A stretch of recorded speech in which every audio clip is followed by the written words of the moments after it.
படம் சூப்பராக இருக்குண்ணா, ரொம்ப நல்லா இருக்குது. எதிர்பார்க்கல, பட் எதிர்பார்த்ததை விட ரொம்ப சூப்பராக இருக்குது. நல்ல ஒரு எல்லா லவ் ஸ்டோரி தான், தமிழ் சினிமாவில் லவ் ஸ்டோரி தான் எடுக்கிறாங்க. பட் இது சொன்ன விதம் நல்லா இருக்குது. ஃபேமிலியை கனெக்ட் பண்ணியிருக்கிறாங்க. ஸோ எப்படி ஹீரோ எப்படி வரணும், ஹீரோயின் எப்படி இருக்கணும், ஒரு ஒரு ஹஸ்பண்ட் அண்ட் ஒய்ஃப் எப்படி வரணும், எப்படி இருக்கணும் அப்படிங்கிறத சொல்லியிருக்கிறாங்க. அச்சீவ்மெண்ட் பற்றிலாம் சொல்லியிருக்கிறாங்க. படம் நல்லா இருக்குது, நல்லா நடிச்சிருக்காங்க. ஹீரோ நல்லா நடிச்சிருக்காரு, நல்லா டைரக்ட் பண்ணியிருக்கிறாங்க. ஹீரோயினும் நல்லா பண்ணியிருக்கிறாங்க. கண்டிப்பாக எல்லாருக்கும் கனெக்ட் ஆகும். ஏபிசி 3 ஏரியாவில் கனெக்ட் ஆகும். பட் ஆனால் வந்து நல்லா இது வந்து கொண்டு போகணும். நீங்கள் சி ஏரியாவுக்குலாம் கொண்டு போன மாதிரி தெரியல. நேற்றுக்கெலாம் நான் வந்து மயிலாடுதுறைன்னு ஒரு ஏரியாவில் இருந்தேன். அங்கெல்லாம் இந்த படம் ரிலீஸ் ஆன மாதிரியே தெரியல. பட் இன்றைக்கி மார்னிங் நான் வந்து வந்ததுக்கு பிறகு தான் நான் அந்த இதுக்கு வந்தேன். அதனால் எனக்கு தெரிஞ்சுது. ஸோ முக்கியமாக பிசி ஏரியாவில் இவங்க வந்து கண்டிப்பாக ப்ரொமோட் பண்ணணும். 29 படம் சூப்பராக இருந்தது, நல்லா இருக்குது, பார்க்கலாம். கன்வே பண்ணுறாங்க இப்போ இருக்கிற யங்ஸ்டர்ஸ்க்கு பார்க்கலாம். ஏன்னா லவ்ங்கிறத தாண்டி எப்படி இருக்கணும், கரியர் க்ரோத்தையும் பார்க்கணும், உங்களுடைய ப்ரொஃபஷன் என்னங்கிறதையும் இம்பார்ட்டன்ஸ் கொடுக்கணும்னு கொடுத்துருக்காங்க. நல்லாயிருக்கு. சும்மா லவ்னு அப்படியே சுற்றாமல் எப்படி நம்மளுடைய க்ரோத் எப்படி இருக்கும், லைஃப்லேயும் இம்பார்ட்டன்ஸ் கொடுத்து நம்ம அதையும் பார்க்கணுன்றது கொடுத்துருக்காங்க. இது கொஞ்சம் டிஃப்ரெண்ட்டாக இருக்குது. ஏன்னா அம்மா அப்பா எல்லாருமே சேர்ந்தே வர மாதிரி இருக்குது. அவர் ஈஸியாக வந்து அம்மா கிட்ட அப்பா கிட்ட சொல்லிடுறாரு. லவ் நல்லா இருக்குது சார், சூப்பராக இருக்குது. சூப்பராக பண்ணியிருக்காரு ஹீரோ. நல்லா ஒரு ஏன்னா அதில் வில்லனாக பார்த்துட்டு இதில் ஹீரோவை பார்க்குறதுக்கு நல்லா இருக்குது. நல்ல எக்ஸ்பிரஷன்ஸ் கொடுத்துருக்காரு, எமோஷன்ஸ்லாம் நல்லா ஆக்ட் பண்ணியிருக்காரு, நல்லா இருக்குது. மியூசிக் சூப்பர், எனக்கு ரொம்ப பிடிக்கும் அவருடைய மியூசிக். அதனால தான் வந்ததே மெயினாக. செகண்ட் ஹாஃபில் நல்லா இருந்தது. ஃபர்ஸ்ட் ஹாஃபை விட செகண்ட் ஹாஃப் நல்லா இருந்தது. ஃபர்ஸ்ட்டில் லவ் தான், செகண்ட் ஹாஃபில் ஃபேமிலியாக இருக்க மாதிரி நல்லா இருந்தது. 29 படம் பார்க்க வந்தேன். படம் வந்து நான் ஃபஸ்ட்டு பார்க்க வரும்போது எப்படி இருக்கும்னு நினச்சி பார்க்கல. ஆனால் பார்த்ததுக்கப்புறம் ரொம்ப நல்லா இருக்குது படம். எல்லாம் தேட்டரில் வந்து பாருங்கள்.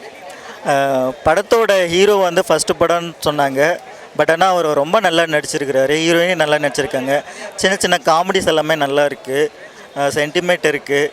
உங்களுக்கு படம் 29 படம் எப்படி இருக்குன்னு தெரிஞ்சுக்கணுன்னா கண்டிப்பாக தேட்டரில் வந்து பாருங்கள். படம் ரொம்ப நல்லா இருக்குது. வாழ்த்துக்கள். படம் சூப்பராக இருந்தது. லவ் மூவி சொல்லி வந்திருந்தோம். அதை தாண்டி நிறைய மெசேஜ் கொடுத்துருந்தாங்க. அந்த ஏஜ் வந்து ரொம்ப முக்கியமான ஏஜ். நம்ம லைஃபே வந்து பட்டி போடும். அது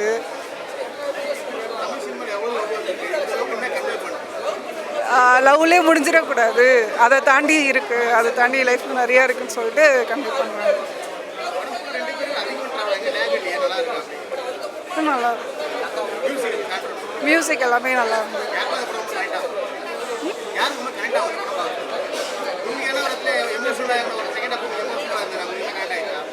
கனெக்ட் ஆச்சு. 29 to 33 உள்ள பாய்ஸுக்கெல்லாம் நிறைய கனெக்ட் ஆகும். ஸோ நீங்கள் பேட்சை வந்து பார்த்தீங்கன்னா படம் ரொம்ப பிடிக்கும். எனக்கு என்டையர் பேக்கேஜாகவே படம் ரொம்ப பிடிச்சிருந்துச்சு.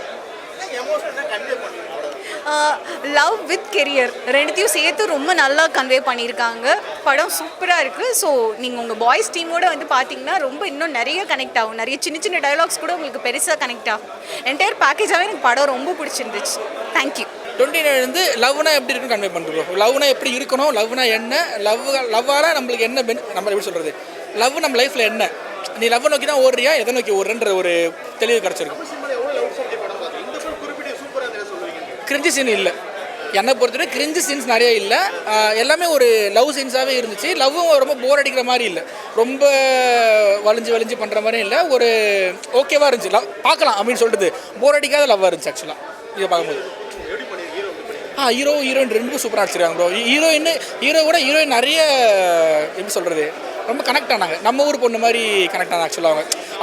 அவங்க கொடுத்த அட்டையர்ஸ் இருக்குல்ல, நம்ம கூட வேலை பார்க்குற பொண்ணு எப்படி இருப்பாங்க அந்த மாதிரி கொடுத்தாங்க. ஸோ அவங்க ரொம்ப கனெக்ட் ஆனால் ஹீரோவும் கனெக்ட் ஆனார். ஹீரோவும் நல்லா சூப்பராக நடிச்சிருக்கு.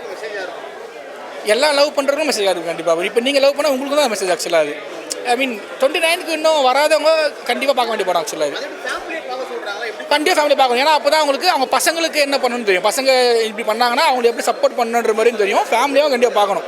ஏன்னா மோஸ்ட்லி பசங்க விட்டுரும், அந்த லவ் தானே பார்த்து விட்டுலாம். பட் பசங்க லவ்வால் எப்படி அஃபெக்ட் ஆகுறாங்க. இப்போ ஒரு படிக்கிற பொண்ணு இருக்காங்கன்னா லவ்வால் அஃபெக்ட் ஆனால் படிப்பு எப்படி அஃபெக்ட் ஆகுன்றது பேரண்ட்ஸ் தெரிஞ்சுக்கணும்ல. ஸோ அதனால் பேரண்ட்ஸ் கண்டிப்பாக பார்க்கணும் ஆக்சுவலாக. 29 ஒரு சூப்பரான ஃபீல்வுட் மூவி. என்ன அப்படின்னு பார்த்தீங்கன்னா, சாரோட மூவி எப்போயுமே வந்து ஒரு ஸ்பெஷலாக இருக்கும். மேயாதமான் நம்ம பார்த்துருக்கோம் ஆல்ரெடி. ஸோ இந்த மூவி வந்து ஃபஸ்ட் ஹாஃபில் வந்து ஒரு ஃபீல்வுட், லவ், ஸோ இதெல்லாம் கலந்து அப்படி இருக்குது.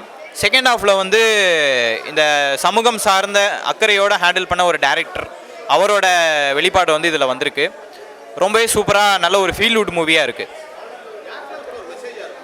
மெசேஜாக இருக்கும் அப்படின்னு பார்த்தீங்கன்னா, எனக்கு இது வந்து நம்ம ஃபஸ்ட் ஹாஃப் செகண்ட் ஹாஃபாக நம்ம பிரிக்கலாம். ஃபர்ஸ்ட் ஹாஃபில் வந்து பார்த்திங்கன்னா டோட்டலி ஒரு ஃபீல் குட் மூவி பார்க்குற ஒரு ஆடியன்ஸ்க்கு வந்து இது வந்து கனெக்ட் ஆகும். செகண்ட் ஹாஃப்க்கு வந்து என்ன மெசேஜ் அப்படின்னு பார்த்தீங்கன்னா அந்த சமூகம் சார்ந்த விஷயங்களை பார்க்கக்கூடிய இப்போ இருக்க 2K கிட்ஸ் அப்படி இருந்தாங்க அப்படின்னா அவங்களுக்கு அது ரொம்பவே கனெக்ட் ஆகும். ஓவராலாக பார்க்கும்போது இது ரெண்டையுமே பேலன்ஸ் பண்ண ஒரு ஃபீல் குட் மூவியாக இருக்குது ப்ரோ. ஹீரோ ரொம்பவே சூப்பராக பண்ணியிருக்காரு. அதாவது நான் என்ன சொல்கிறேன்னா ஹீரோ அண்ட் ஹீரோயினுமே நல்ல ஒரு கெமிஸ்ட்ரி, அதை பியூட்டிஃபுல்லாக ஹேண்டில் பண்ண டைரக்டர். அதாவது என்னென்ன விஷயங்களை காட்டலாம், என்னென்ன விஷயங்களை காட்டக்கூடாது அப்படின்றத ஒரு லிமிட் இருக்கும்ல, அந்த லிமிட்டாக ஹேண்டில் பண்ணியிருக்காங்க. ஸோ அதனால் என்னென்னா ஃபேமிலி ஆடியன்ஸ் கண்டிப்பாக வந்து இதை பார்க்கலாம். எந்த ஒரு இடத்துலையும் ஆக்வர்டான சீன்ஸ் எதுவுமே கிடையாது. ஒரு ரொமான்ஸ் சீன் ஒன்று இருக்குது, அந்த ரொமான்ஸ் சீனுமே என்னென்ன விஷயங்களும் நம்ம காட்டலாம் அப்படின்றத ரொம்ப மெச்சூர்டாக ஹேண்டில் பண்ணியிருக்காங்க. அதை நம்ம சொல்லணுன்றது கிடையாது, ஏன்னா அவங்களே சார் நம்ம ரொம்ப பியூட்டிஃபுல்லாக ஹேண்டில் பண்ணுவார். அதை மேயாத மல்ல நம்ம பார்த்துருக்கோம். எப்படி ப்ரோ புரியல? ஆமாம் ஆமாம், இதில் ஃபேமிலி அப்படின்றது எனக்கு தெரில. ரெண்டு விஷயந்தான். லவ்வுக்காக நீங்கள் வந்து உங்களோட அச்சீவ்மெண்ட்ஸை விட்டுறக்கூடாது, அச்சீவ்மெண்ட்ஸ்க்காக நீங்கள் லவ்வையும் விட்டுறக்கூடாது. ஸோ இதை தான் வந்து மெயினாக சொல்லியிருக்காங்க. இதில் வந்து ஃபேமிலி இருக்குது, ஃபேமிலியோட பெருசாக ட்ராமா அந்த மாதிரிலாம் இல்லை. ஃபேமிலியை பொறுத்த மட்டுக்கும் அதை கான்சன்ட்ரேட் பண்ணல அவங்க.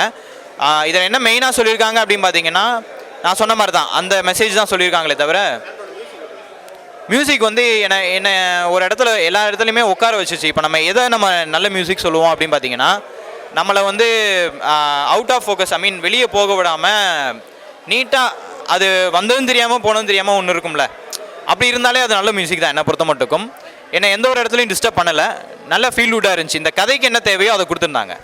என்ன கன்வே பண்ணுறதுன்னா ரிலேட்டபிலிட்டி, என்னென்ன ரியலைஸ் பண்ணுறீங்க, என்ன பார்ப்பீங்க, ப்ரொஃபஷ்னலாகவும் சரி பர்சனலாகவும் சரி என்ன மாதிரி விஷயங்கள்லாம் உங்கள் வாழ்க்கையில் அந்த நேரத்தில் நடக்கும் அப்படின்றது அதில் காமிச்சிருப்பாங்க.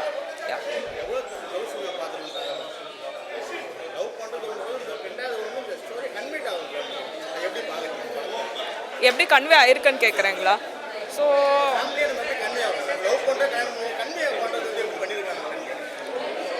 இந்த ஃபேமிலியாக எப்படி சொல்ல இது கன்வே பண்ணியிருக்காங்கன்றதை கேட்டிங்கன்னா சில இடத்துல வந்து ரிலேட் ஆச்சு எனக்கு. ஏன்னா அது அந்த நேரத்தில் தான் அந்த ஒரு ஏஜில் தான் வந்து நம்ம யாருன்றதே என்னடா இது நம்ம பர்சனல் லைஃப்பையும் நோக்கி போவோம், ப்ரொஃபஷனல் லைஃப் அப்போ தான் பில்ட் பண்ண வேண்டிய நேரம். ஸோ அந்த நேரத்தில் தான் நம்ம யார் அப்படின்றது ஒரு விஷயம் ஒன்று இருக்குது.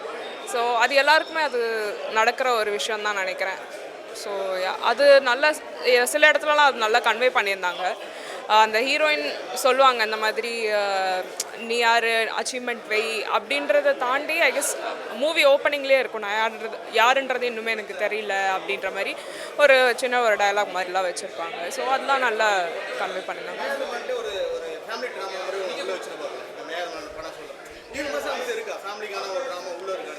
இருக்குது. ஏன்னா அவங்க அம்மாக்காக தான் வந்து அவங்க போயிட்டு செகண்ட் ஹாஃபில் மோஸ்ட்லி அவங்களோட ப்ரொஃபஷனல் லைஃப், அதாவது அவங்க யாருன்றதை அவங்க அம்மாக்காக தான் போய் ஏரியிலலாம் போய் க்ளீனிங்லாம் பண்ணுவாங்க. அது ஒரு சாதிக்கணுன்ற ஒரு இது இருக்கும். அது சொல்லவே வேணாம், அது கண்டிப்பாக எல்லாருக்கும் தெரிஞ்சிருக்கும்னு நினைக்கிறேன். இதில் எல்லா சாங்ஸுமே நல்லா இருந்தது. ஐ கெஸ் அது ரிலீஸ்க்கு முன்னாடியே வந்து எல்லா சாங்ஸுமே கொஞ்சம் நல்ல ரீச்சில் இருந்தது. எனக்கு பர்சனலாக பிடிச்சது வந்து பொல்லாத ஆசைகள் அண்ட் சீலே சீலே. ஆமாம், இது அவரோட first movie as a hero lead இதுவாக பண்ணியிருக்காரு. கண்டிப்பாக இதுக்கு மேலேயும் நிறையா ஹீரோ ரோல்ஸாக வரணும் அப்படின்றது நானும் விஷஸ் சொல்லிக்கிறேன் to them and to the team as well. So yeah, வந்து பாருங்கள் அண்ட் பெஸ்ட் விஷஸ். 29 வந்து ஒரு பையனோட வயசு. ஓகே, ஒரு பையனோட வயசு வந்து 29லேருந்து 30 போகிறதுக்கு டிஃப்ரென்ஸ் நிறையா இருக்கும்ல. ஸோ அதை வந்து இந்த படத்தில் ரொம்ப அழகாக கொண்டு வந்து காட்டியிருப்பாங்க. லவ் ப்ளஸ் லைஃப்னா என்ன அப்படின்றது அந்த பொண்ணும் வந்து புரிய வச்சுருப்பாங்க. ஸோ அதை கடைசி வரைக்கும் லவ்வும் பிரேக் ஆகாமல் அந்த விஷயமும் பிரேக் ஆகாமல் கொண்டு போயிருப்பார் டேரக்டர்.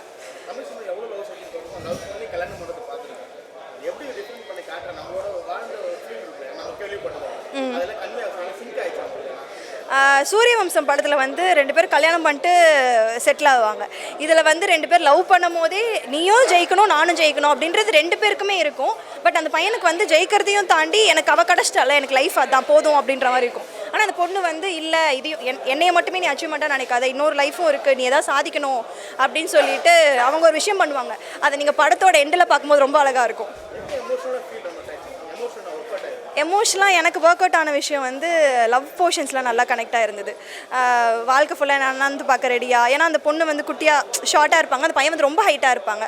ஸோ அந்த வார்த்தை கேட்டதுக்கப்புறம் சரி ஓகேன்னு சொல்லிட்டு அவங்க ஹீல்ஸ் போட்டிருப்பாங்க, நல்ல பெரிய ஹீல்ஸ் போட்டிருப்பாங்க, அதை கழட்டிட்டு இன்னும் ஷார்ட் ஆகி அவங்க கூட நடந்து போகிறதுலாம் ரொம்ப அழகாக இருக்கும். ரொம்ப சூப்பராக இருந்தது. நான் எல்லா இடத்துலையுமே சொல்லியிருந்தேன் எனக்கு மியூசிக் ரொம்ப ரொம்ப பிடிச்சிருந்தது அப்படின்னு சொல்லிட்டு. ஸோ நம்ம வீட்டில் வந்து யூடியூப்லேயோ இல்லை ஓடிடிலையோ பார்க்கறத விட தேட்டரிக்கல் எக்ஸ்பீரியன்ஸாக பார்த்தா ரொம்ப சூப்பராக இருக்கும். லவ்வர்ஸ்க்கு பார்க்கலாம், லவ்வர்ஸ் பார்க்கலாம், பிரிஞ்சு போனவங்க பார்க்கலாம், இது புதுசாக கமிட் ஆனவங்க பார்க்கலாம். ஸோ இதில் வந்து அதான் லவ்வோட 10 அத்தியாயம் என்னென்னா இருக்குது. லவ்வு, பார்க்கறது, பேசுறது, ஒரு பொண்ணுக்கு நம்மளை பிடிக்குமா பிடிக்காதா, அப்புறம் பார்த்து பேசுனதுக்கப்புறம் வர சண்டை, அந்த பிரிவு, மிஸ்ஸிங் எல்லாமே இதில் இருக்குது. ஏன்னா இப்போ நம்மளுக்கு இருக்கிறதுல வந்து ஈஸியாக ஆக்சசபிளாக ஆகிடுது இல்லை, லைக் ஓடிடி, டிண்டர், பம்பிள் அப்படின்லாம் சொல்லிட்டு ஈஸியாக ஆக்சஸ் ஆகிடுது. அப்போ வந்து வெயிட்டிங் பீரியட் அதிகம். ஸோ வெயிட்டிங் பீரியடில் வந்து நீ அவளை மிஸ் பண்ணுவா, அவனை மிஸ் பண்ணுவா அப்படின்னு சொல்லிட்டு திரும்பி சேர்கிற ஒரு போர்ஷன்லாம் ரொம்ப அழகாக இருக்கும்.